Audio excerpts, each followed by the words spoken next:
On 20th October 1962, while much of the world had its eyes gazed towards Cuba, the two most populous countries in India and China engaged in an armed conflict after China embarked on an offensive on India's northern and northeastern borders.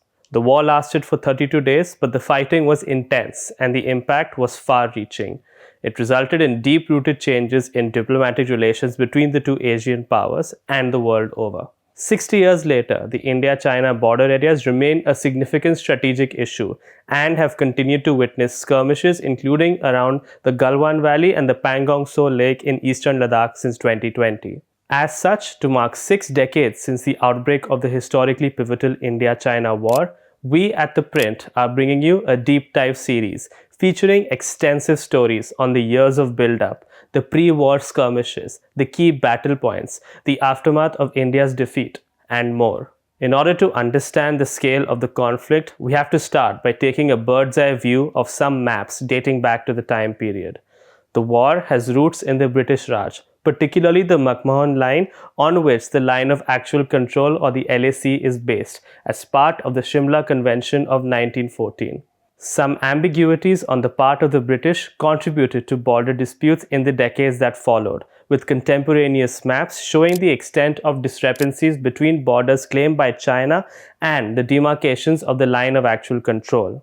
Moreover, the details of China's border claims appear to change over the course of the mid to late 1950s, which brought uncertainty in the frontier towns in eastern Ladakh and northern Arunachal Pradesh regions, and repeatedly called into question the credibility of the McMahon Line.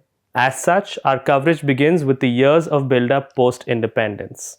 In our first story in the series, Nainama Basu reports on how Ladakh's Galwan River Valley first came into prominence in July 1962 due to diplomatic wranglings over the Chinese PLA coming face to face with the Gorkha regiment positioned there, and China complaining to the MEA that these troops had violated the frontier.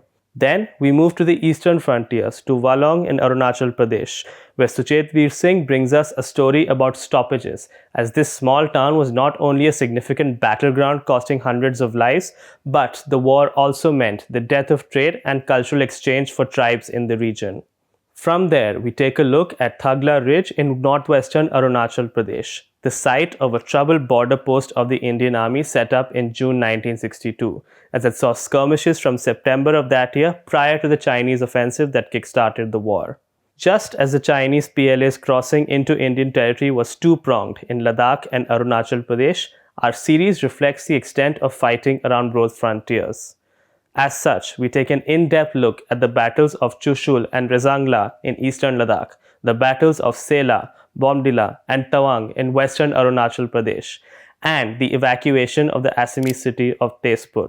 In doing so, we bring to you a detailed, far-reaching geographical, strategic, and socio-cultural look into what happened in 1962, the changes these regions experienced, and the reverberations caused by the India-China war at large. Stay tuned.